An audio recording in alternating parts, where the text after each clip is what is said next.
بسم الله الرحمن الرحيم وألقيت عليك محبة مني ولتصنع على عيني وألقيت عليك محبة مني ولتصنع على عيني وألقيت عليك محبة مني ولتصنع على عيني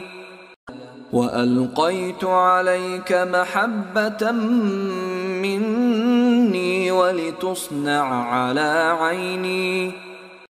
وألقيت عليك محبة مني ولتصنع على عيني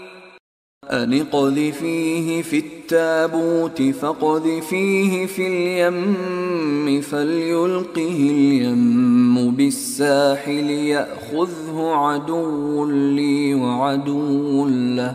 وألقيت عليك محبة مني ولتصنع على عيني